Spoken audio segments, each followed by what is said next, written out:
As far as we know, it's the only home to life in the universe. Why? What is it that makes our planet so special? The answers are hidden deep in the Earth's past. To find them, we must travel back in time to see the first humans walk the Earth, to ride continents on a collision course, face killer dinosaurs, dive into oceans full of bizarre life forms, feel the bitter chill of global ice ages, and experience the fury of cosmic missile attacks. We must travel back in time until we reach the birth of the Earth itself. Then we can piece together our planet's incredible story and discover why all of this, all of us, are here.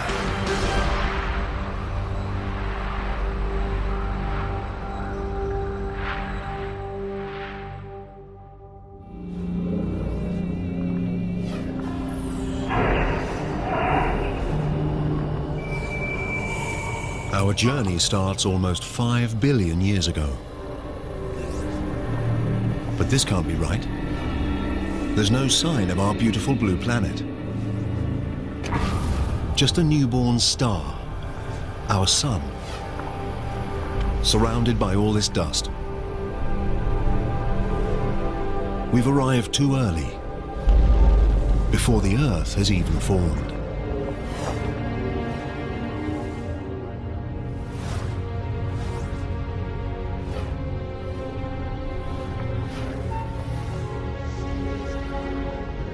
Speed up time, and we can see gravity pull the dust into tiny rocks. It hardly seems possible that something as complex as a planet is made from nothing more than dust and rocks.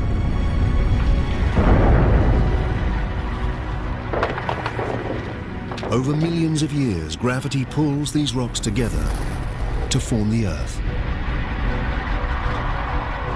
One of at least 100 planets circling the sun.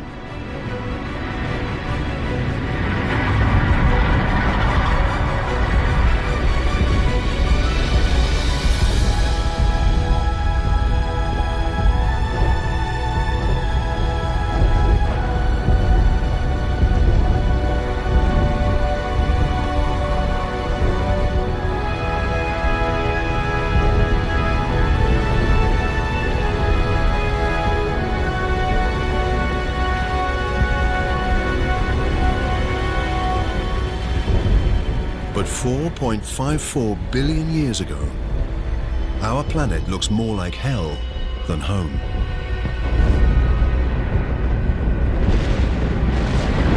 Up close, the temperature is over 1200 degrees Celsius. There's no air, just carbon dioxide, nitrogen, and water vapor. It's so hot, so toxic, that if we got any closer, we'd be incinerated and suffocated in seconds. The newborn planet is a boiling ball of liquid rock. There are virtually no solid surfaces, just an endless ocean of lava.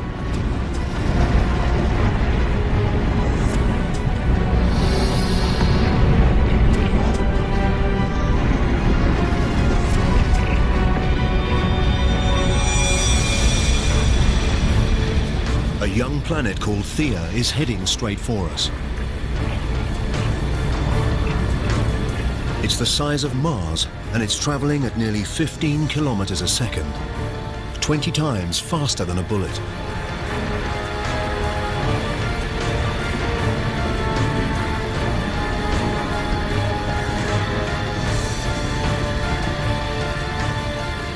The intruder's gravity is distorting the Earth's surface.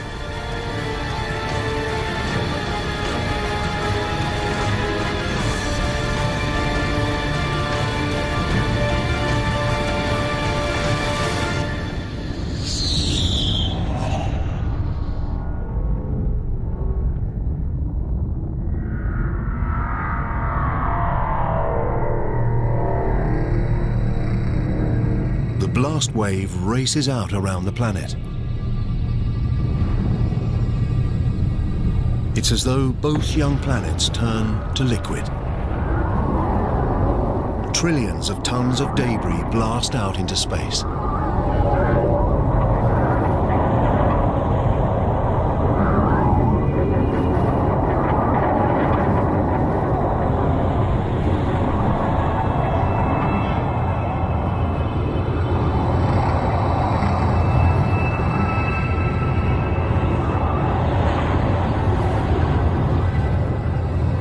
But over the course of just 1,000 years, gravity works its magic and turns the rubble into a ring of red-hot dust and rock that circles the Earth.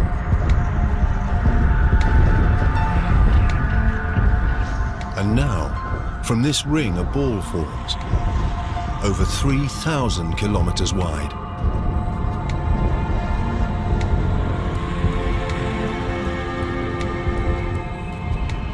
We're watching the birth of our moon. It's much closer than the moon we recognize, just 22,000 kilometers away, instead of about 400,000 kilometers.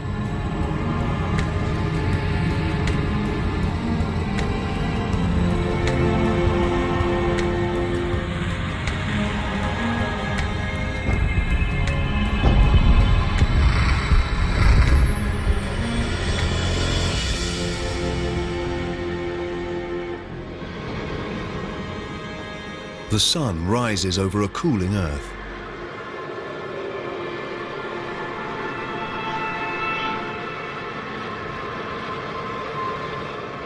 And sets just 3 hours after it rises.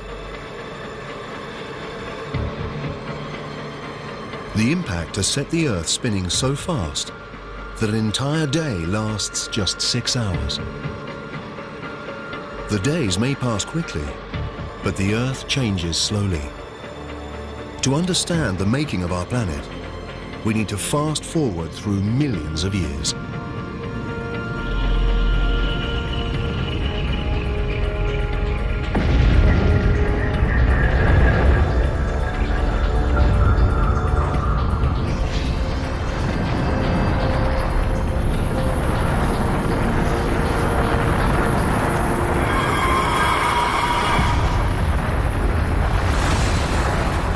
A hail of meteors.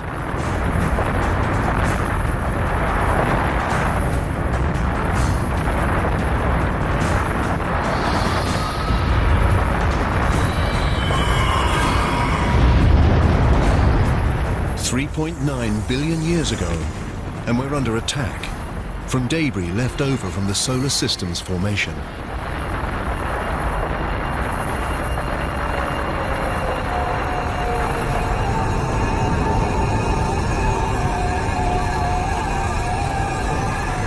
Look at these strange crystals inside the meteors. They look like grains of salt. The same salt you'd put on your French fries. And inside these, minute droplets of water.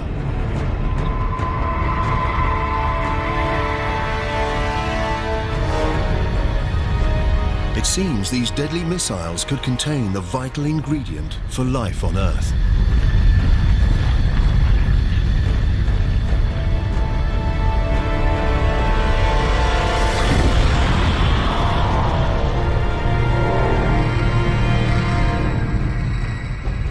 There's only a small amount of water inside each meteorite.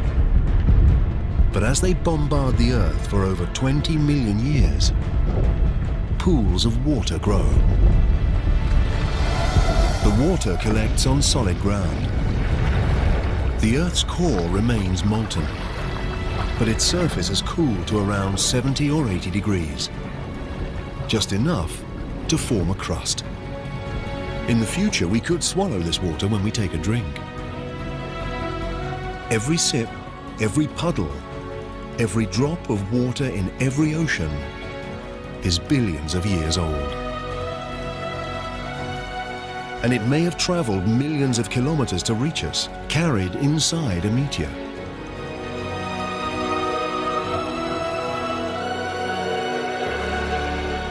The Earth looks more familiar, but this is still a dangerous place.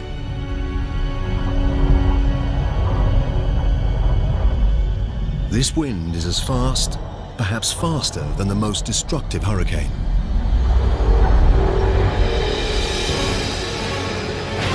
It's a megastorm, whipped up by the planet's rapid rotation. The moon is so close to Earth that its gravity is overwhelming. It creates huge tides that race across the planet's surface.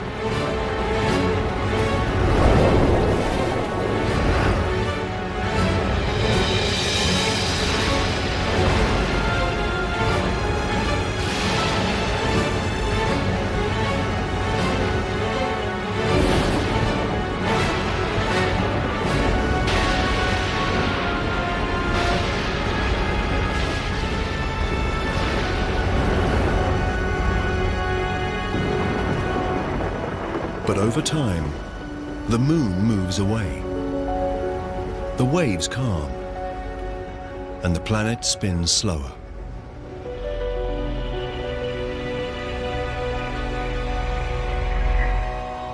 "700 million years after the planet's birth, life-giving water covers its surface. But not just water. There's something else down there. Tiny islands. They seem to have appeared from nowhere.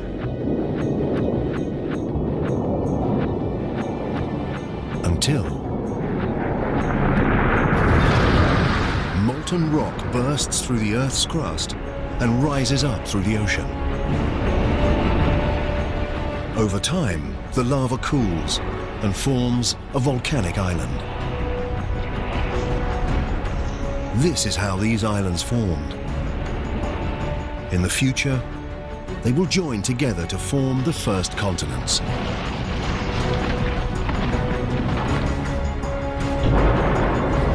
The infant Earth has water and land. It's beginning to look like the planet we call home.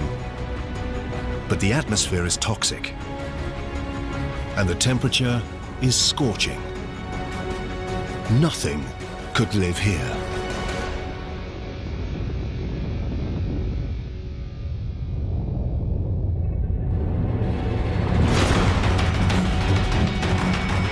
Meteors.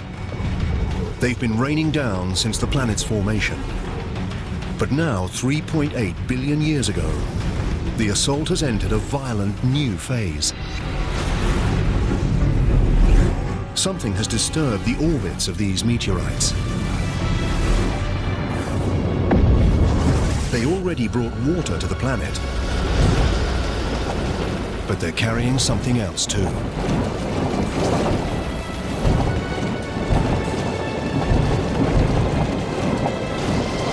As the meteorites dissolve, they release their minerals and transport carbon and primitive proteins, amino acids, from outer space to the bottom of the ocean.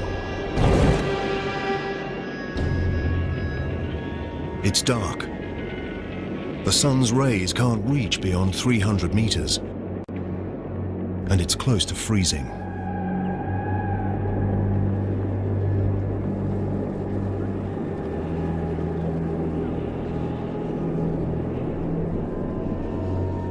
This must be a mirage.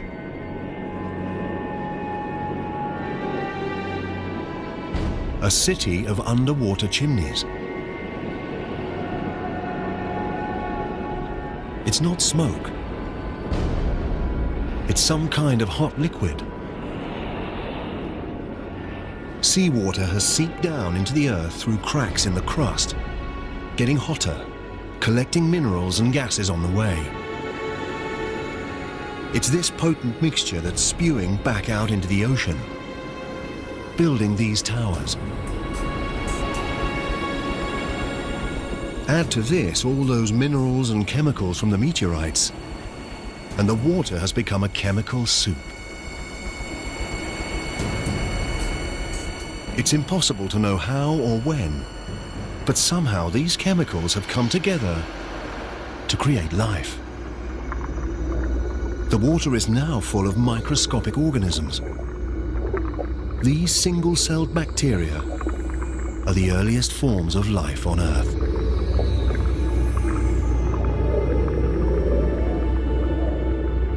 This is a defining moment in the making of the planet.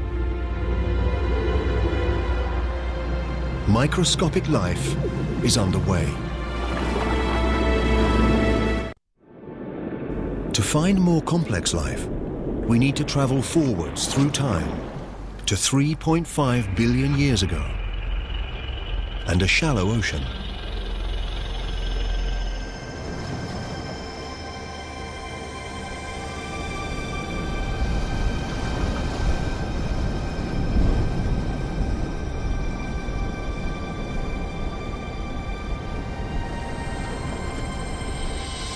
These look like rocks, or even plants. They seem to grow out of the seabed.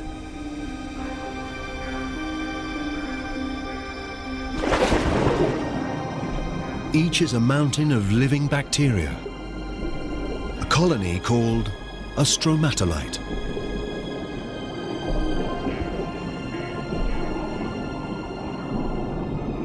As if by magic, these bacteria turn sunlight into food. This process, called photosynthesis, uses the power of sunlight to transform carbon dioxide and water into glucose, a simple form of sugar, and similar to the stuff we put in our coffee.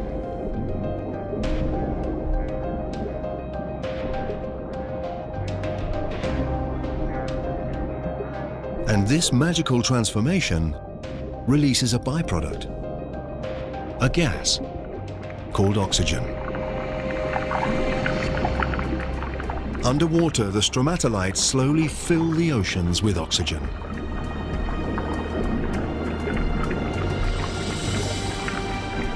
The oxygen turns traces of iron in the water into rust.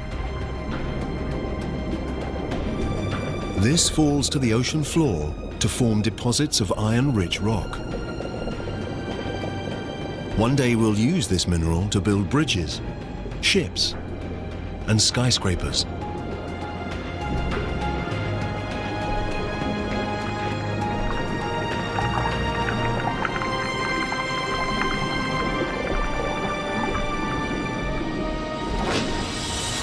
Above the waves, the oxygen transforms the atmosphere.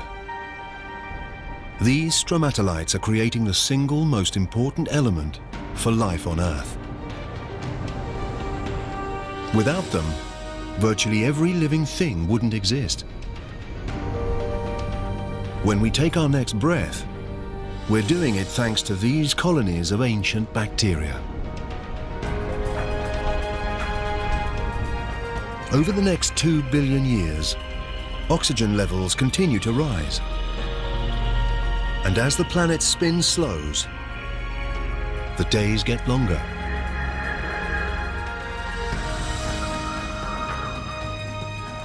Now they last at least 16 hours. We're discovering it takes a long time to make a planet. 1.5 billion years ago, 3 billion years after the planet's birth, and there's no complex life. No plants, no dinosaurs, no humans. But the Earth has something that no other planet has. A force with the power to change everything.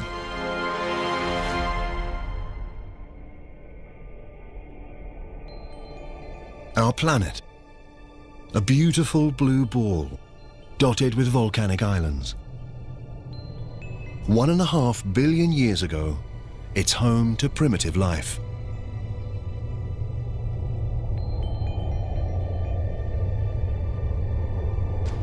Over millions of years, we can see something is rearranging the islands. Hidden beneath the ocean, the Earth's crust has broken into vast plates. Deeper still, the Earth's core is at work. It's hotter than the surface of the sun. So hot It generates movement in the rock beneath the crust.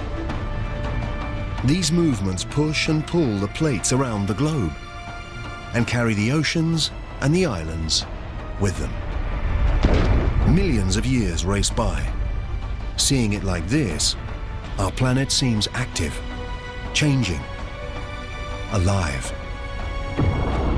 Over 400 million years, a vast new supercontinent takes shape, called Rodinia.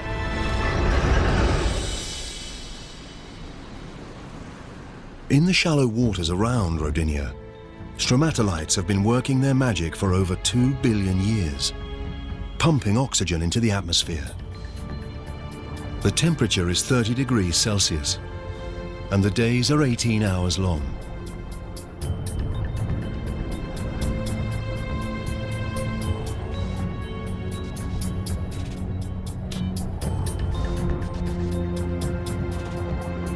But this looks more like Mars than Earth. To find life here, we need to move on, through time.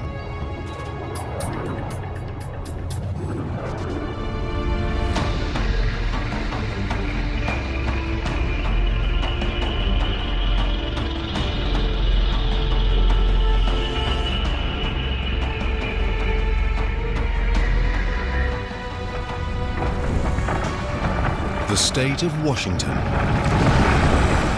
750 million years ago. Some force from deep inside the planet itself is ripping the crust to pieces. It's as though the world is tearing apart. And there's only one force powerful enough to do this: heat. It escapes from the Earth's molten core, stretching and weakening the crust. Centimeter by centimeter, year by year, the great supercontinent is splitting in two.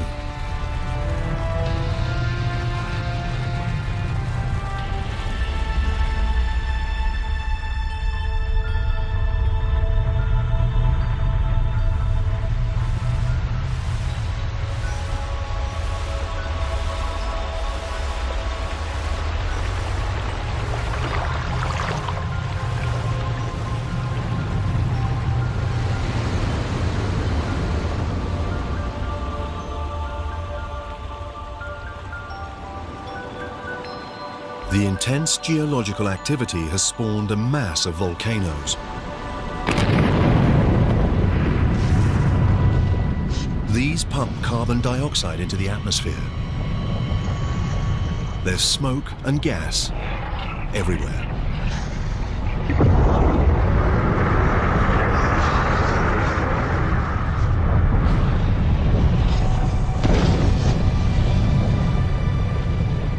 All that carbon dioxide mixes with water to make acid rain.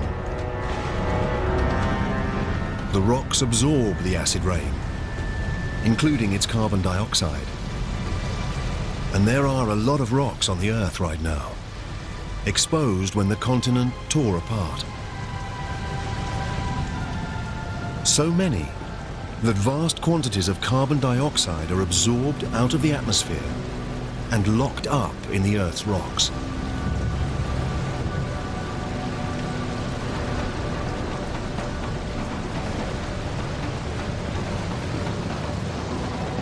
There's not enough carbon dioxide in the atmosphere to trap the sun's heat around the planet.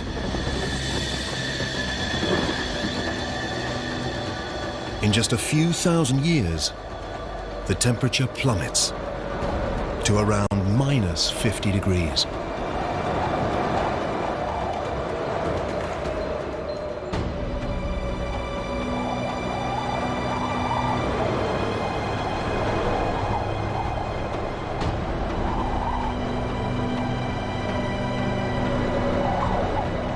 This frozen wasteland is southern Australia, 650 million years ago.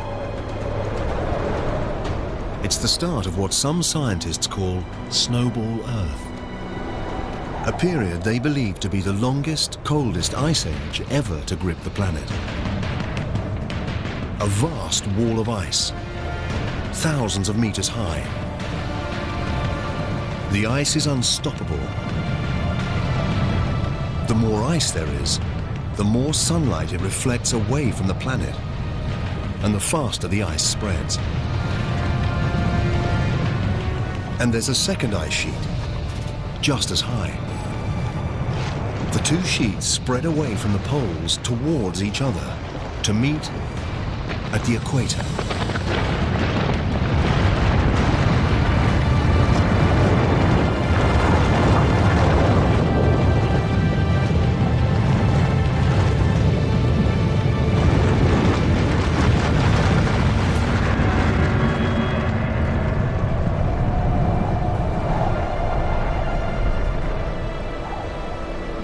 Now, an ice sheet up to 3 kilometers thick entombs the entire planet. First, the planet was a molten ball of fire. Now, it's a frozen ball of ice.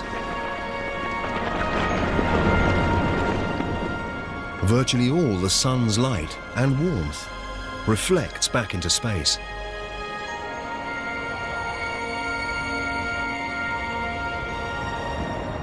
But it can't last forever.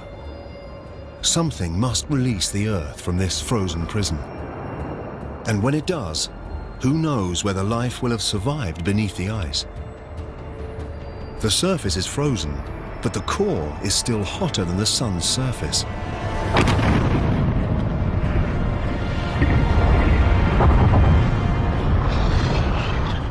Volcanoes have been erupting since the world began to freeze. But up until now, even their heat and power made no impact on the ice.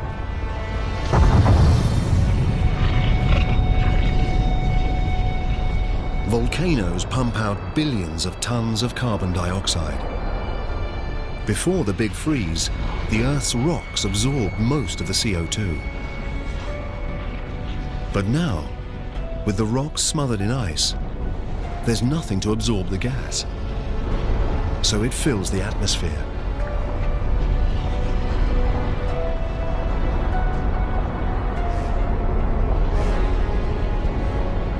Like a blanket, it traps the sun's warmth around the planet. Temperatures rise until now, after 15 million years, the ice begins to melt.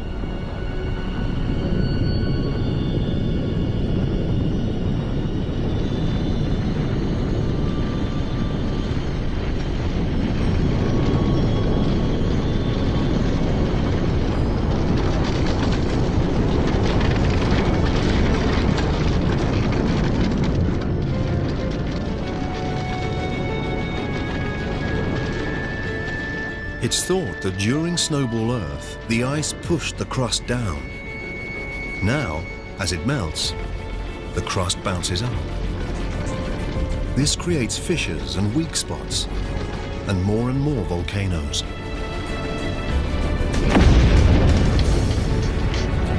These volcanoes release more carbon dioxide and push the temperature up even higher. The melt gathers momentum. Oxygen levels rocket.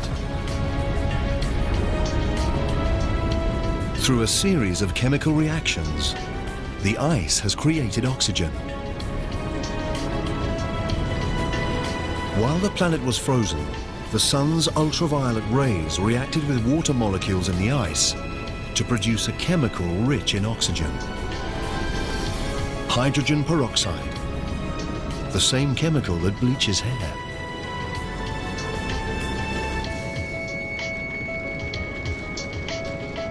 Now, as the ice melts, the hydrogen peroxide breaks down and releases massive amounts of oxygen.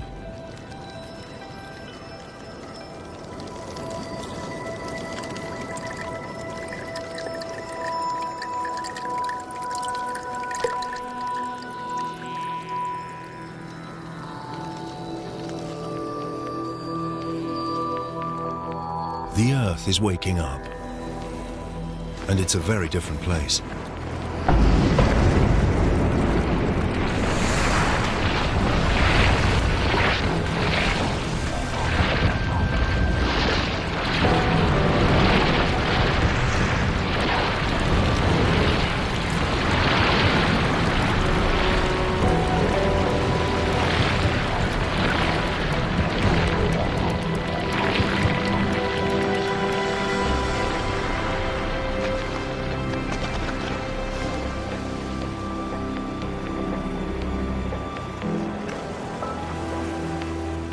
Now, 600 million years ago, the atmosphere is warmer.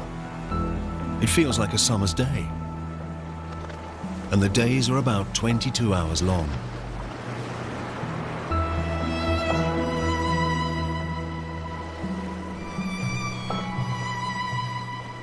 Add all this water, and it's the perfect recipe for life.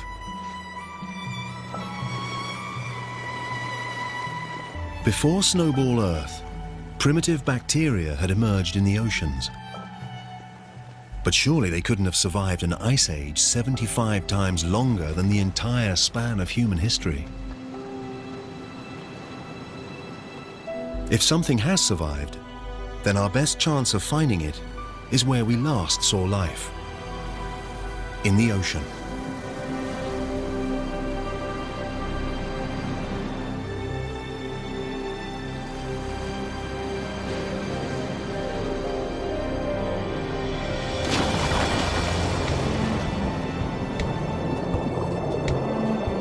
Now, 540 million years ago, in an ocean full of oxygen, those primitive bacteria have evolved. A handful must have clung on through the big freeze. There are plants everywhere. And something else. It looks like some kind of armored slug. It's called Wiwaxia. It's one of a new generation of complex multi-celled organisms.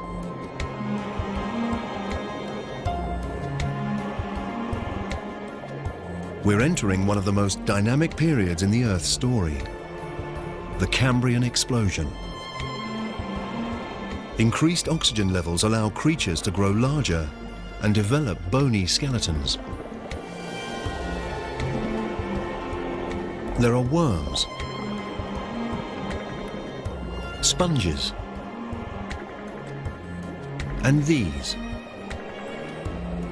They're trilobites, distant relatives of insects, lobsters, even scorpions.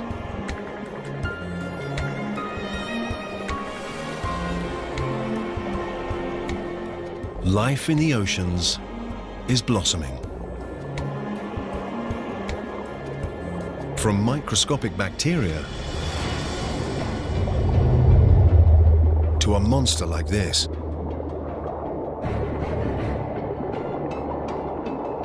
This is Anomalocaris. It's about 60 centimeters long.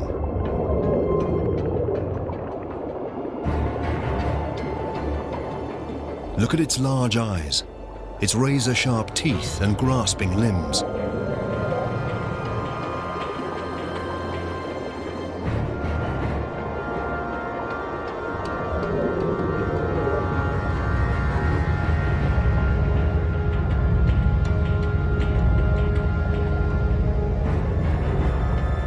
All Anomalocaris has to do is take its pick.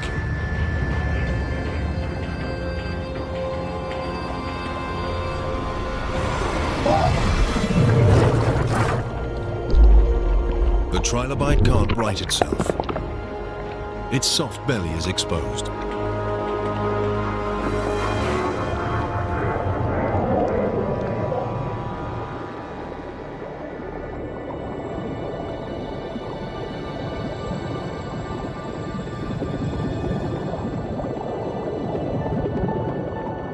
These are Picaia. They're just 5 or so centimeters long, but they've got what may be the first ever spine. Over millions of years, this simple structure will evolve into the spine that keeps us standing erect. And creatures are beginning to take on familiar forms.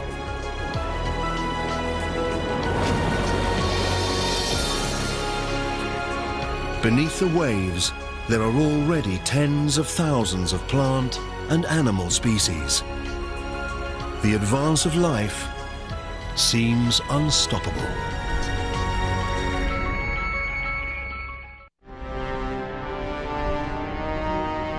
We're looking for life on land. 460 million years ago, and the plates have moved again. Below lies a new continent, Gondwana. It's a warm 30 degrees Celsius. Oxygen levels are close to those in which we live. The land should be covered with plants, crawling with creatures. But there's not much here, beside a few patches of algae.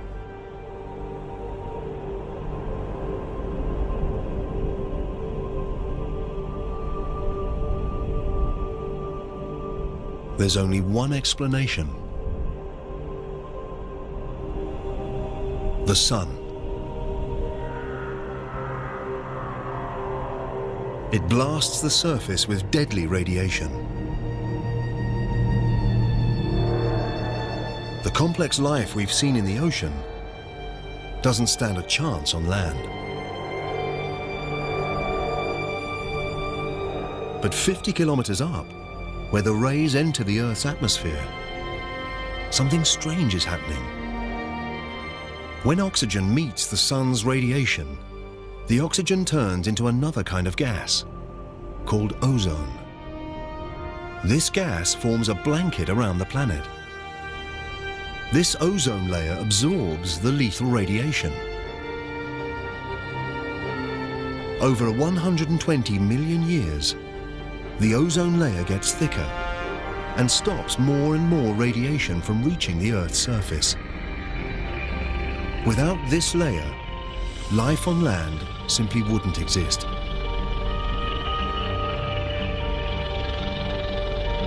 Now, shielded from radiation, life blossoms. Those small mossy lumps are the first land plants. And they're pumping out even more oxygen. Levels soar.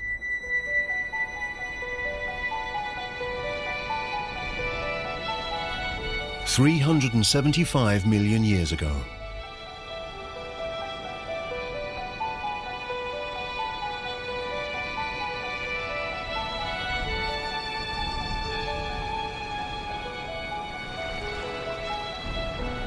There's something down there.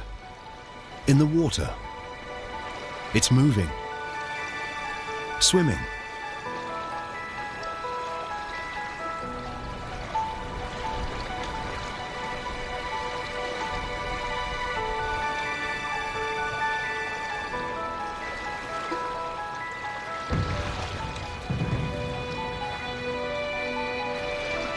It's a strange fish called a tiktaalik.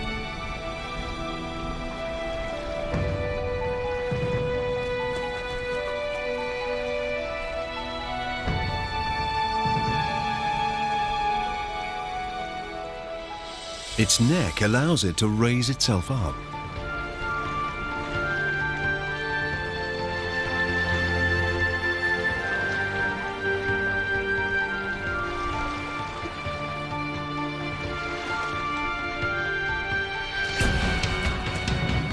It uses its fins as if they're legs.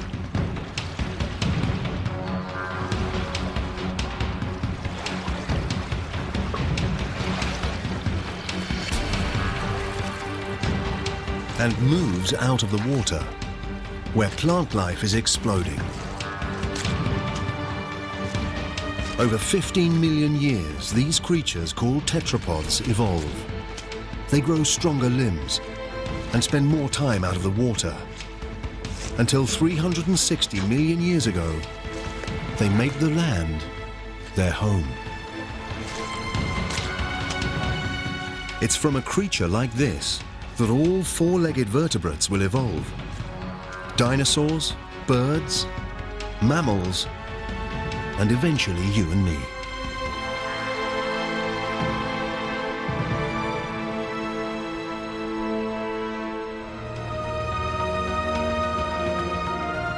We've come a long way, from a lump of burning rock and dust to a blue-green planet bursting with life.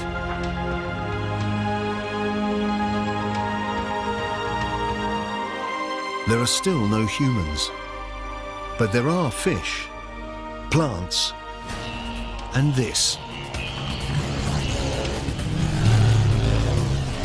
It's a dragonfly the size of an eagle. This giant is called Meganeura.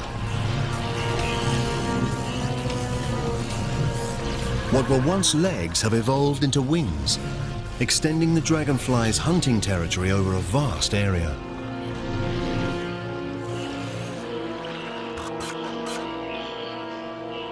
There are millipedes, spiders, all sorts of bugs down there.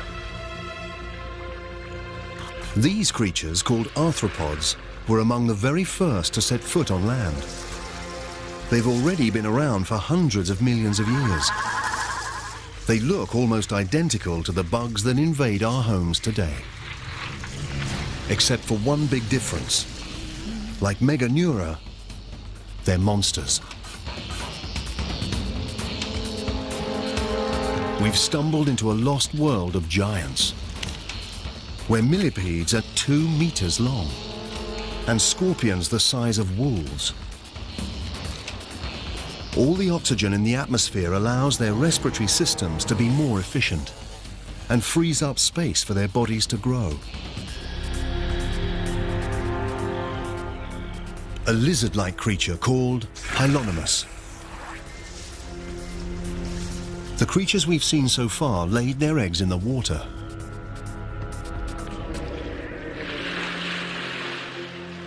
But these eggs contain all the water and nutrients the developing Hylonomus needs. The babies are growing in their own self-contained pond.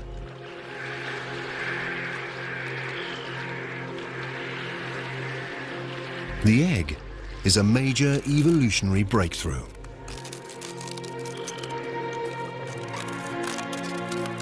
Now animals can leave the water behind and conquer the land.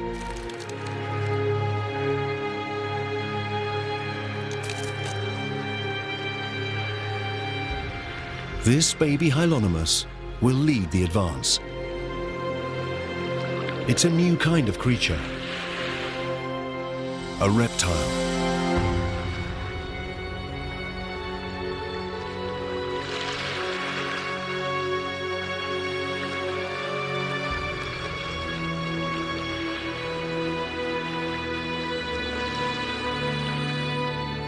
Inevitably, with life comes death.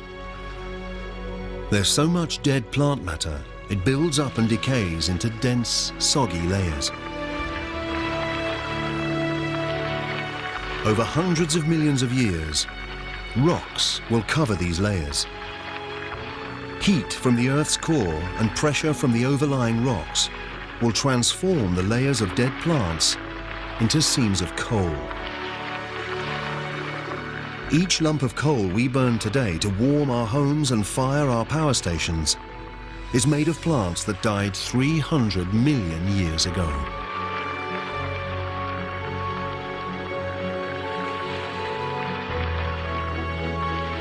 Amidst the decay, hidden from sight, life is stirring. Soon seeds will germinate, plants will grow, and this wasteland will live again. Life seems to have conquered the planet.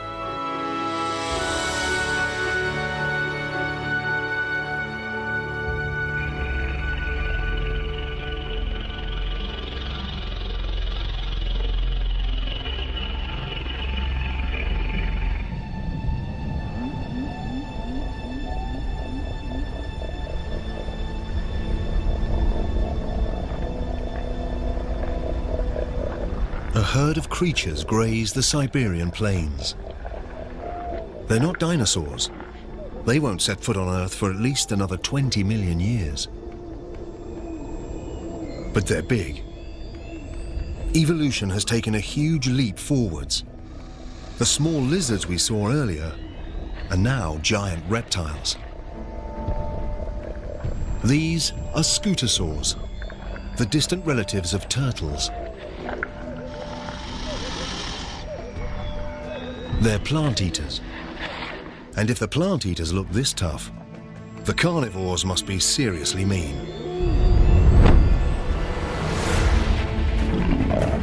It's a gorgonopsid, a perfectly engineered prehistoric killing machine.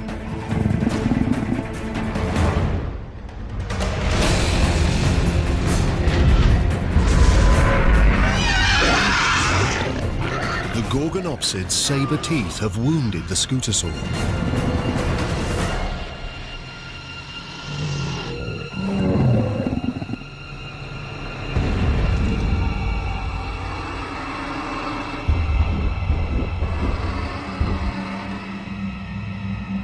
The predator is watching as its prey grows weak from blood loss.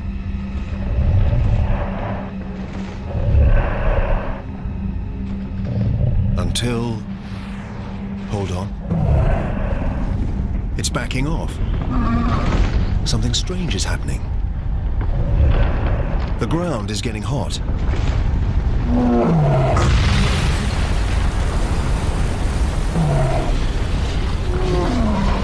There must be enormous pressure beneath the surface.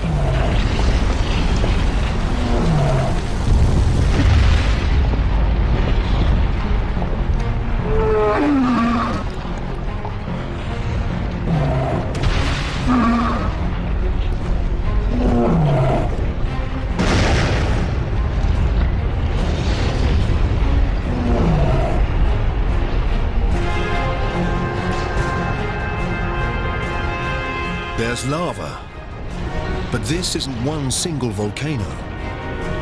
The entire landscape is erupting. It's a flood basalt eruption.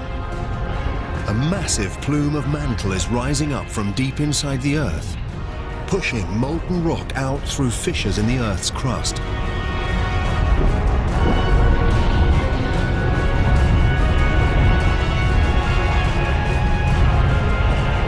The lush paradise is now a lifeless hell. The scutosaurs and the gorgonopsids are dead. They're the first casualties in the greatest mass extinction the world has ever seen. The Permian extinction.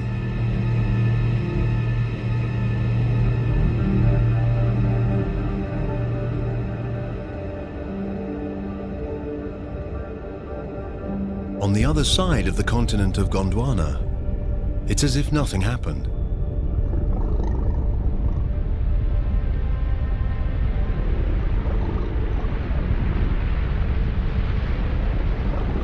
Snow. But the temperature is about 20 degrees Celsius. It's not snow, it's ash. Fallout from the eruption some 16,000 kilometers away.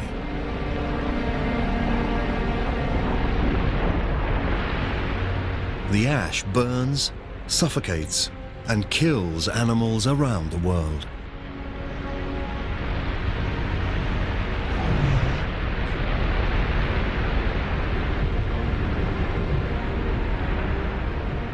The atmosphere is full of sulfur dioxide from the eruptions.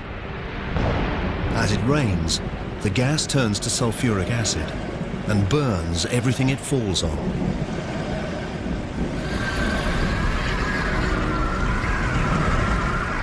At first, it seemed like this was a local disaster, but now it's gone global. The Siberian eruptions increase the Earth's carbon dioxide levels.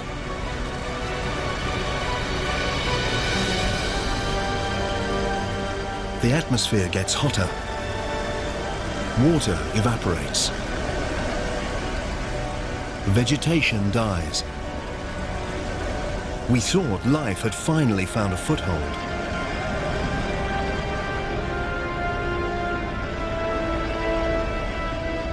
Now it looks like we were wrong.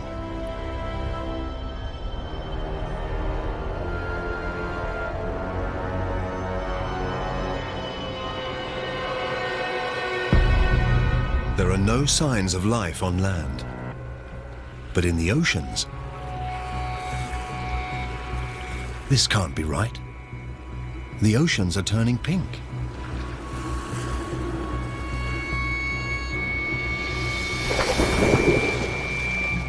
And the plants, the trilobites, the predators, everything's gone. Everything except for this pink algae. The new hotter atmosphere must have heated the oceans and stripped them of oxygen. Now, nothing except algae can survive in the stagnant water. The Siberian eruptions are transforming the entire planet. Nothing, not even the deepest ocean floor, is beyond their reach. Look, bubbles.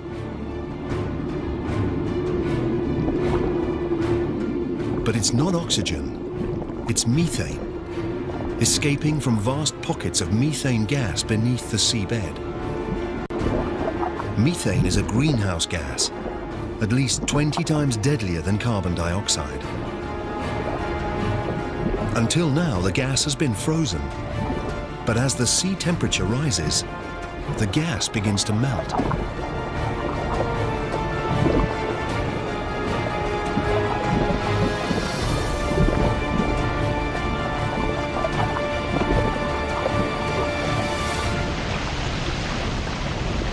Released into the atmosphere, this powerful gas pushes up temperatures even further, up to almost 40 degrees, 6 degrees hotter than before the Siberian eruptions.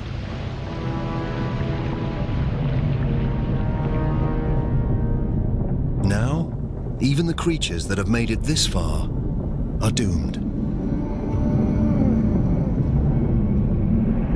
It's 500,000 years since the eruptions first began.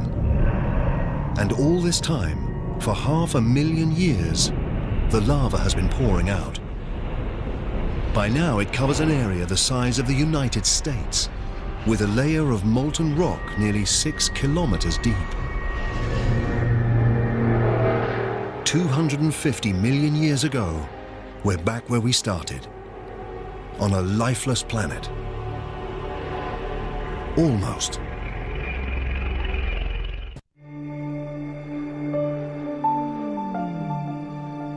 It's 50 million years since virtually all life on Earth was wiped out, and the planet has been transformed.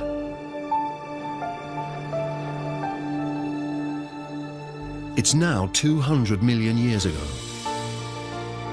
and there's just one supercontinent called Pangaea, stretching from pole to pole.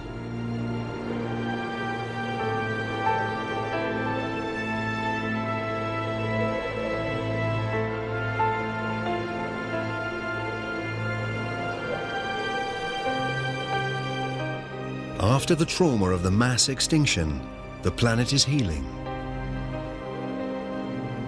Temperatures are stabilizing. The acid rain is neutralizing and vegetation returning.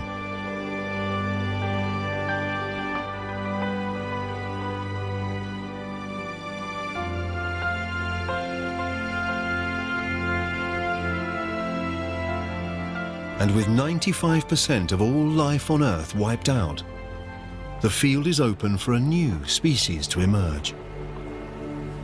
One that will dominate the planet like no other before or since.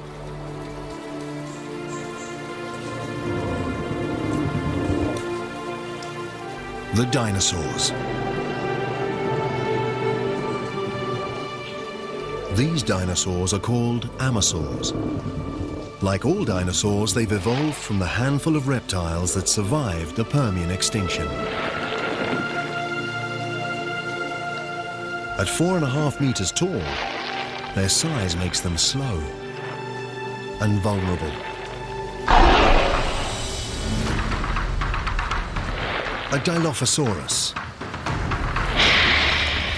2 of them.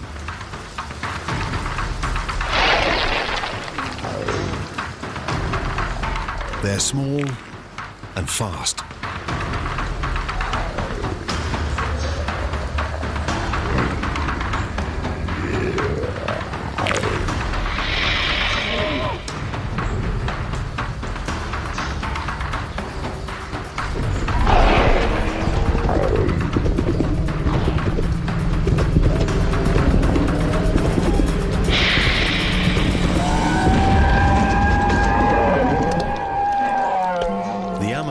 This is too big a meal for one Dilophosaurus, but not for two.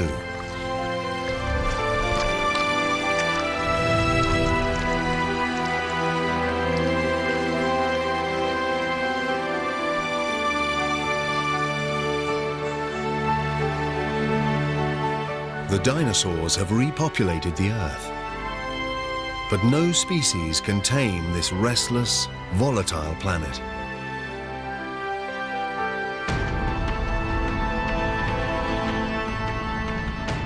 The Earth's crust is thinning here. It's releasing lava, shaking with earthquakes, as though it's being stretched by some unseen force.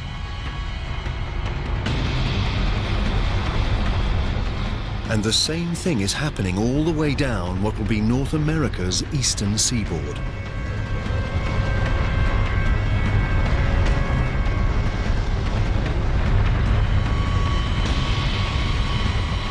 The Earth's plates are on the move again. 190 million years ago, the great supercontinent of Pangaea breaks up.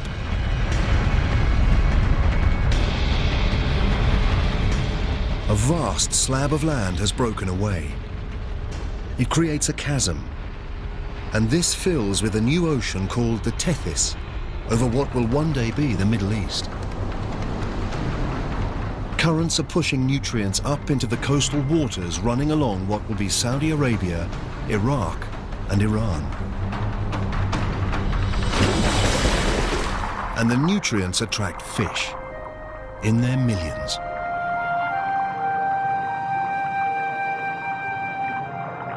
And with so much life, also comes death.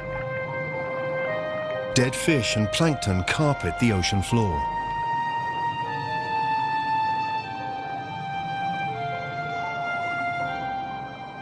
Over the next 10 million years, layers of rock will bury and heat the dead creatures. Ancient fish and plankton will become oil.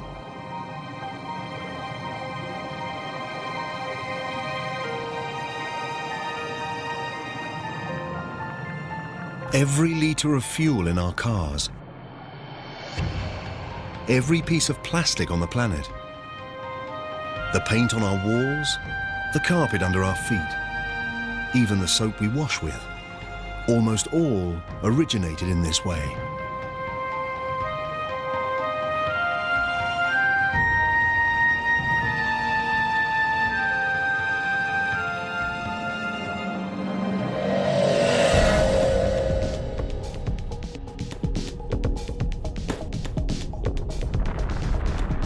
$180 million years ago, and further west, the North American plate is still moving away from the European and Asian plate.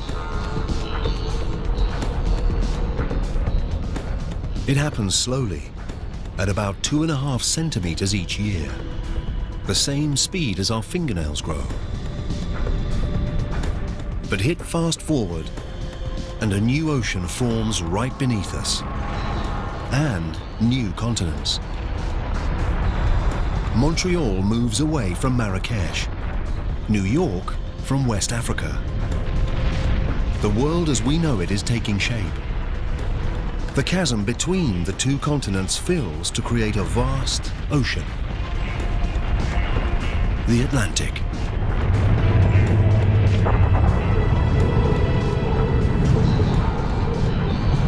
And there, in the middle, a volcano. We've seen plates move before. We know it's caused by currents deep beneath the Earth's crust. This process is happening down there, right now.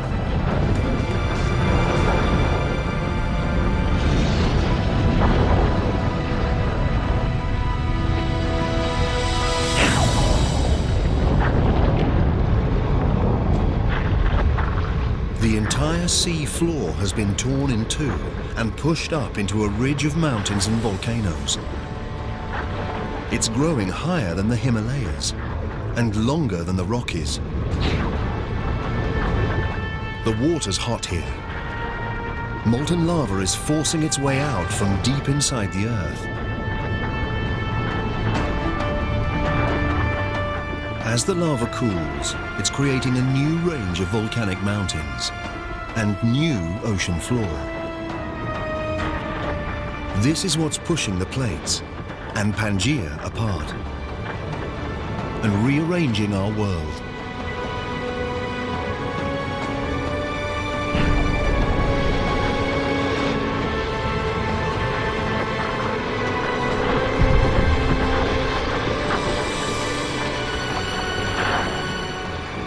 It's this geological activity that makes the Earth restless, creative, unique. And every time the planet reinvents itself, the things that live on it must adapt and evolve.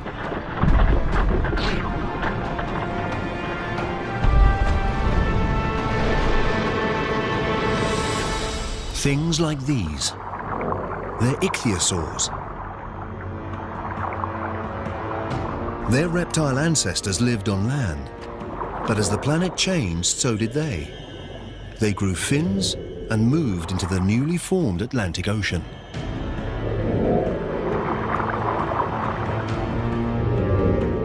This one is 6 meters long and fast.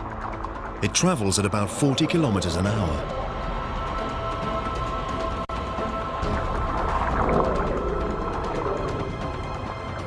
It's the ocean's fastest creature, the most efficient predator, and it's ruled the Earth's oceans for 50 million years.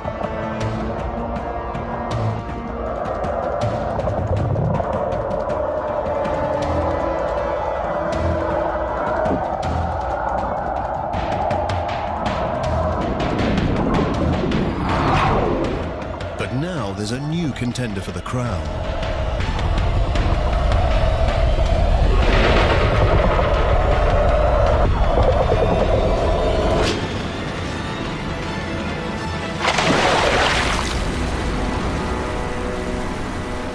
A pliosaur. Longer than a bus, as heavy as a truck. Its jaws are immense, over 8 times more powerful than a great white shark's. And its teeth are 30 centimeters long.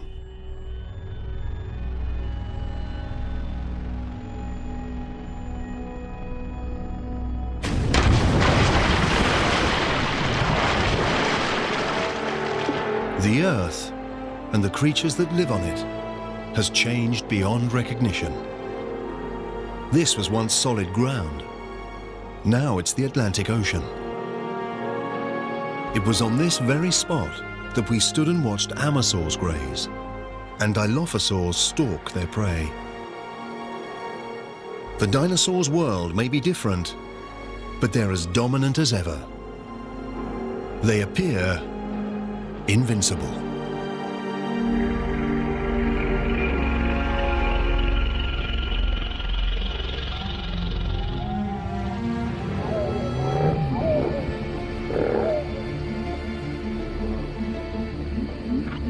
It's a shrew-like mammal, and it's evolved from the small number of mammals that survived the mass extinction 185 million years ago. It's also prey for the dinosaurs. This is why most mammals live in the trees or underground and venture out at night. Mammals are no threat to the dinosaurs.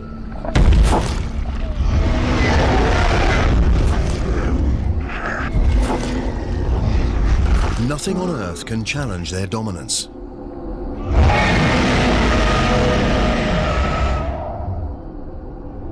Nothing on Earth.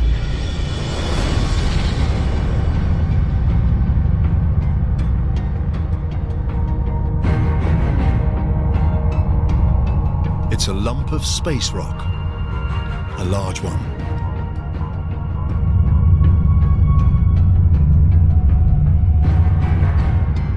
This asteroid is about 10 kilometers across, bigger than Mount Everest.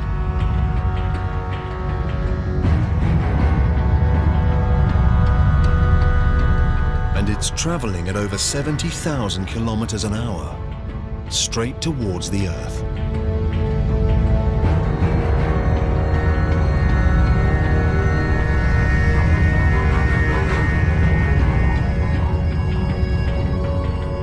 heading for the Gulf of Mexico, just off the Yucatan Peninsula.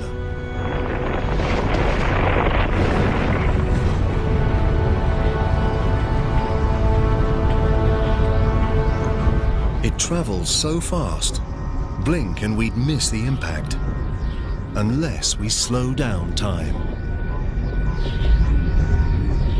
It's a split second that will change the world forever.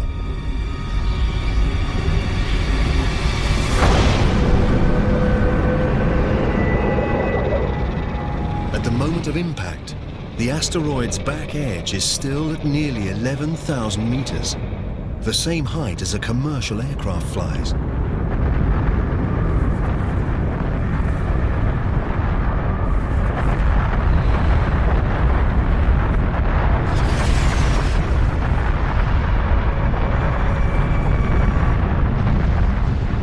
The asteroid strikes with such immense force, it destroys everything it hits. Even the asteroid itself instantly vaporizes.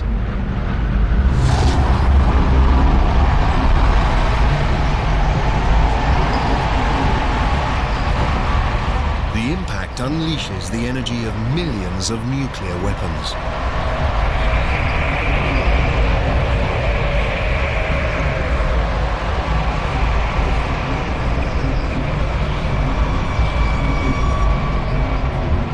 Nowhere is safe, not even way up here.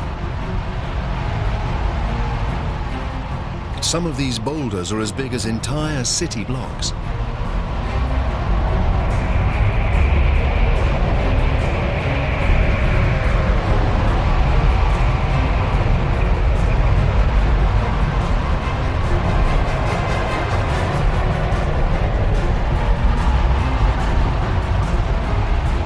The blast wave races out from the impact zone like shrapnel from an exploding bomb.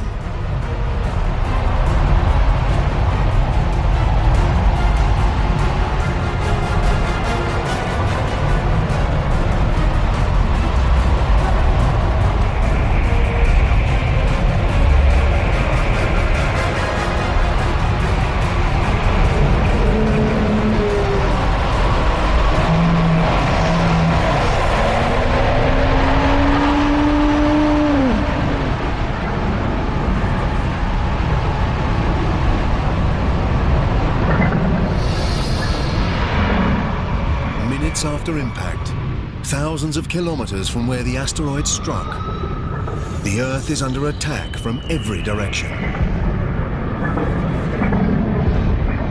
Boulders rain down.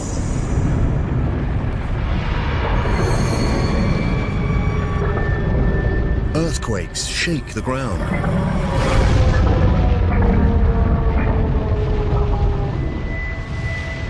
And tsunamis batter the coasts.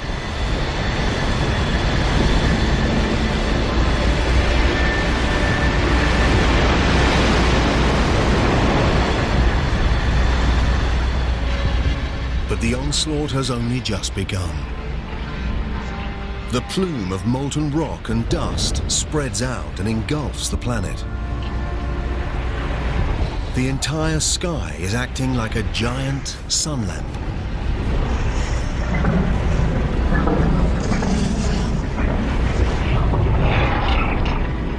The Earth's surface heats up to 275 degrees.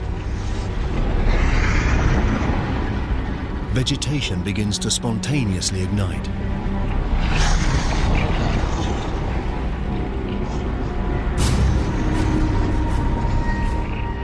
Even months after the impact, smoke and ash still block out the sun's rays.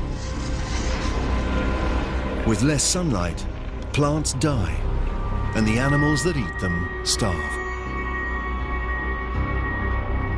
Against this onslaught, it's hard to see how anything can survive. The dinosaurs' 165 million year reign is over.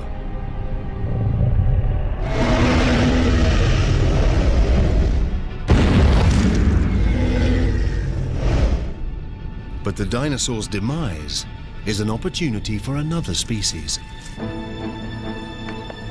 mammals. By living underground, they've avoided the heat and the fires. And by eating anything and everything, they thrive while more selective eaters die.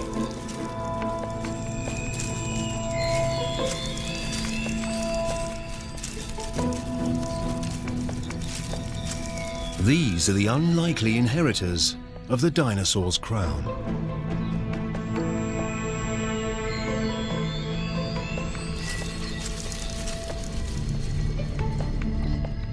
And as one story ends, another begins. With the dinosaurs out of the way, this could be our ancestors' chance.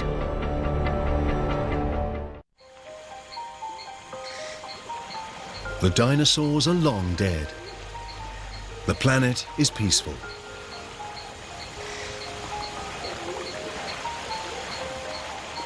In this new world, our mammal ancestors are evolving.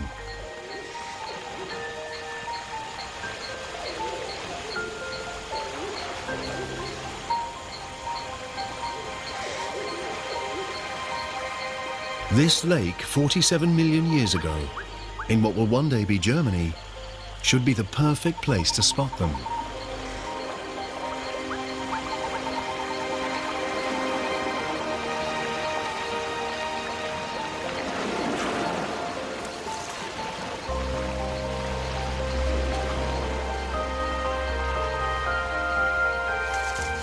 This isn't like the mammals we saw earlier. Its eyes and brain are bigger. This is Darwinius massillae, or Ida. She looks nothing like us, but fossil evidence from our own time tells us these creatures could evolve into monkeys, apes, and eventually humans. We're looking back through 47 million years of evolution to what may be one of our earliest known ancestors.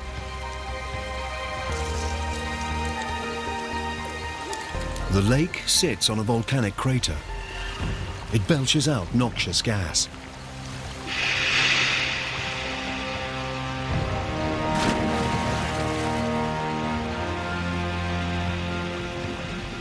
Now, the lake that killed her will preserve her in its oxygen-depleted depths.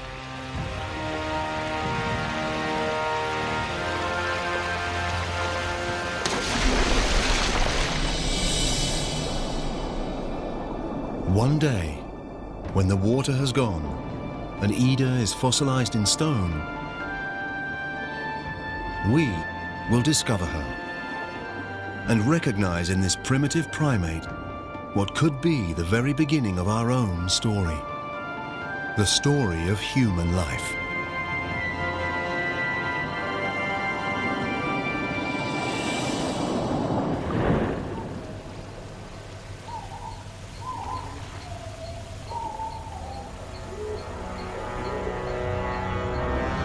We're closer to understanding how everything we've seen, from ocean bacteria, through walking fish, and subterranean rodents, leads to us, and to understanding how our planet was made.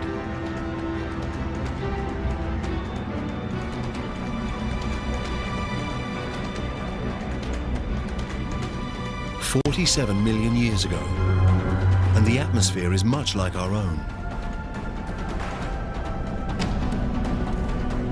The temperature is 24 degrees Celsius, and a day lasts just under 24 hours. The Earth we're looking at now is almost identical to the planet we call home. Almost.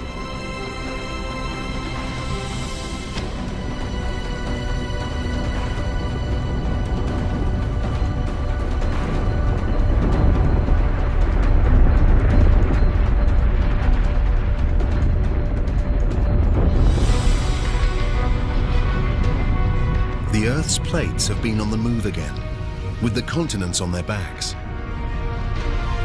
India moves north towards Asia.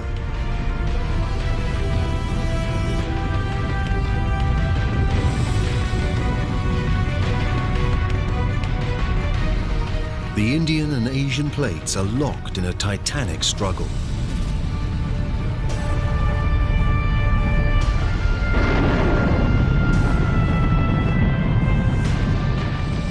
Neither plate is winning. Both plates begin to buckle. What was once ocean floor contorts upwards along a 2,500 kilometer line.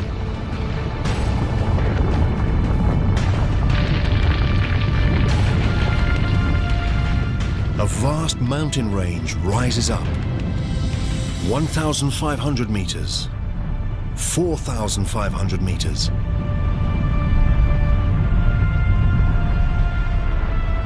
Now over 8,000 meters.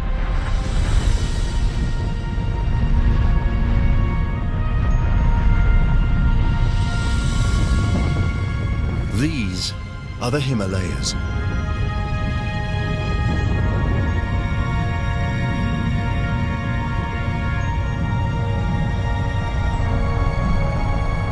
And there it is, the highest mountain of all, Mount Everest.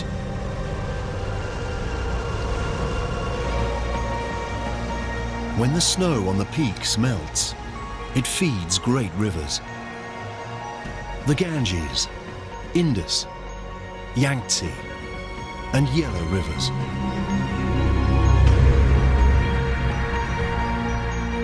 The Himalayas are like a vast water tower. One day, their rivers will supply water for almost half the world's population.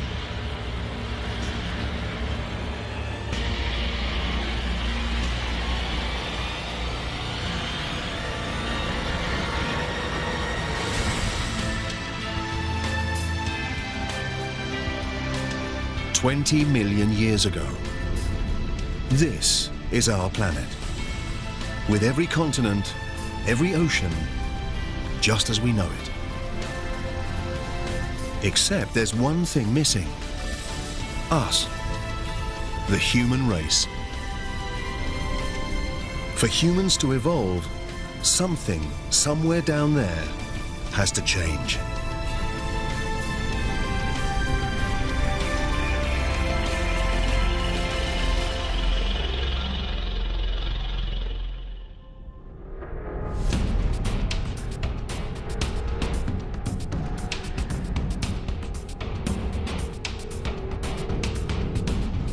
Along Africa's east coast, between the plates that make up the Earth's crust, a great rift opens up.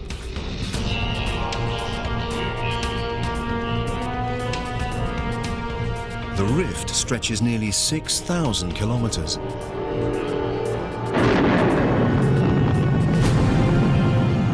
Along its edge, mountains grow.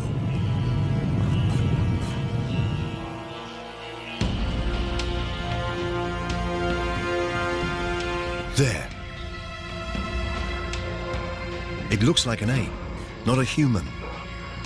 It might stay in these trees forever, but its world is changing.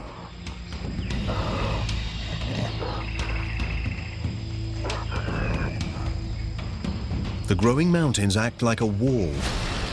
They stop moisture from the Indian Ocean passing over the land. It's getting hotter and drier. The lush rainforest is becoming arid savanna. The new hotter climate destroys the creature's habitat.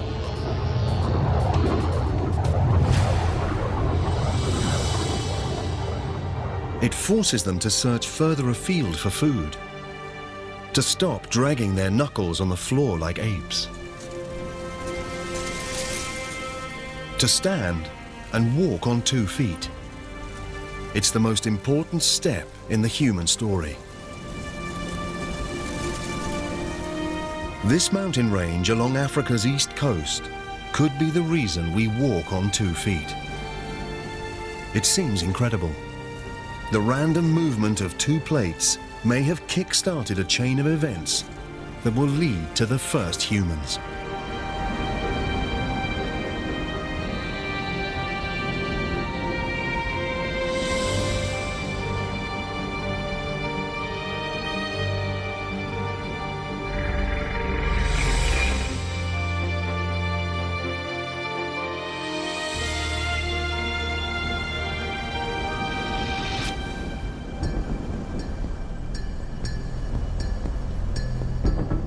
man and child. It could be a scene from our own time. But it's 1.5 million years ago. These are an early species of human called Homo erectus. And these are the first footprints like our own. Civilizations past and present. Everyone that's ever lived. The greatest inventions, the most brilliant ideas. Human history, in all its complexity and splendor, begins here and now.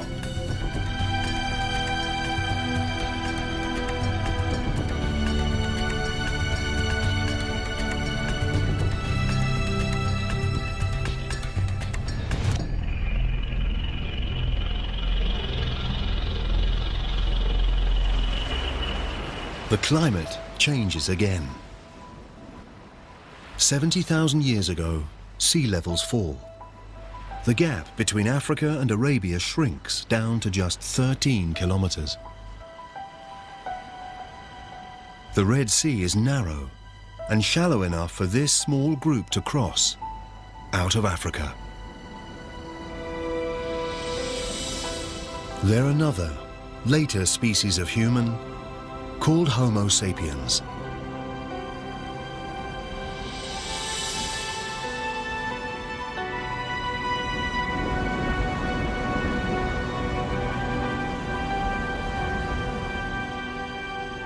They've made it across. Scientists believe every man, woman and child outside of Africa is descended from these 200 or so individuals. Over time, our ancestors multiply and spread out to India, onto Asia, and into Europe.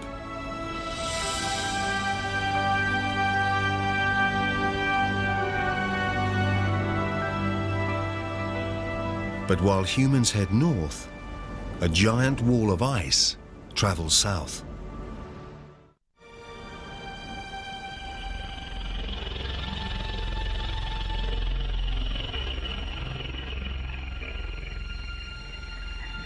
Europe, 40,000 years ago. Our Homo sapiens ancestors are arriving, only to find a world that's changing fast. It's getting colder. It should be the height of summer, but the plants are frostbitten. The rivers are frozen.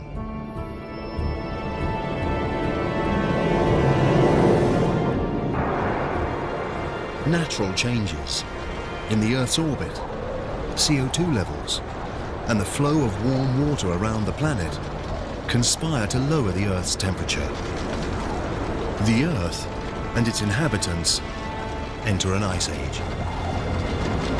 Glaciers as high as skyscrapers creep over the northern hemisphere at 30 centimeters a day. Slow and powerful, they sculpt the landscape as they move over it, gouging out great depressions.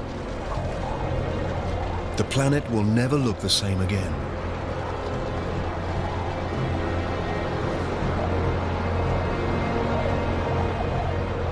Now, around 20,000 years ago, they grind to a halt. Much of the northern hemisphere is covered by ice sheets up to 2.5 kilometers thick. With trillions of gallons of water locked up as ice, sea levels fall.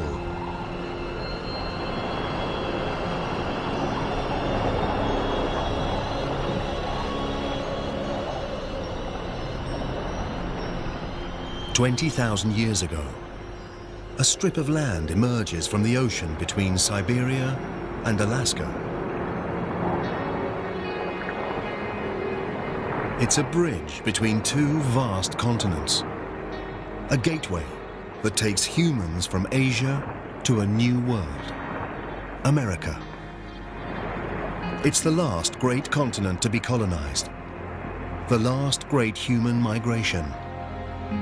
And somewhere down there are the first Americans.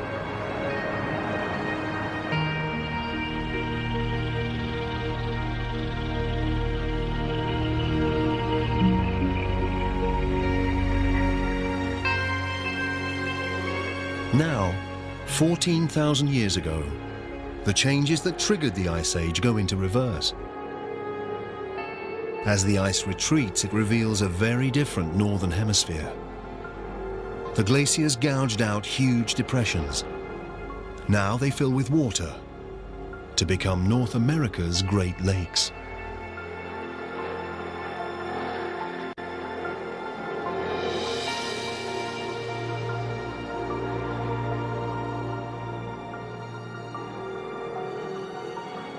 "6,000 years ago, the ice retreats back to the poles, to the Arctic and Antarctic.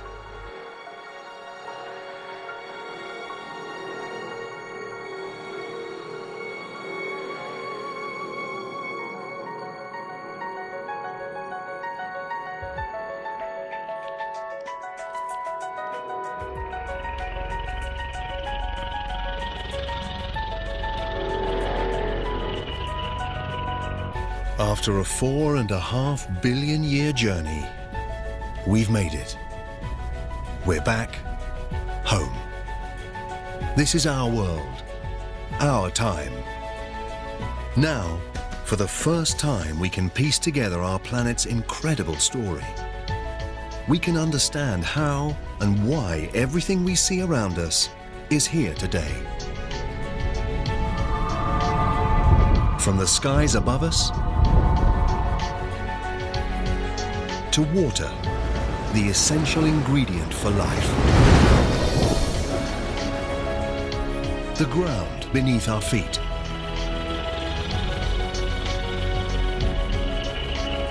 And finally, life.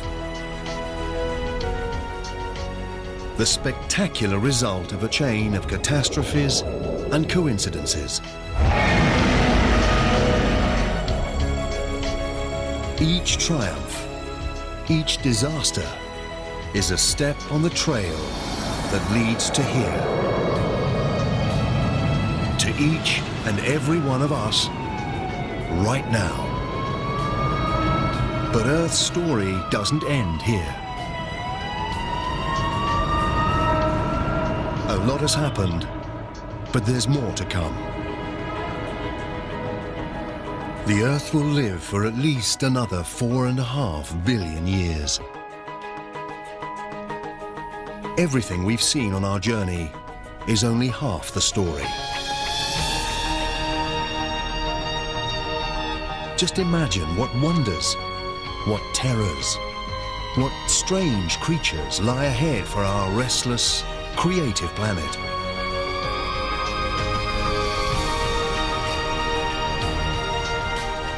The next chapter of Earth's story is still to be written.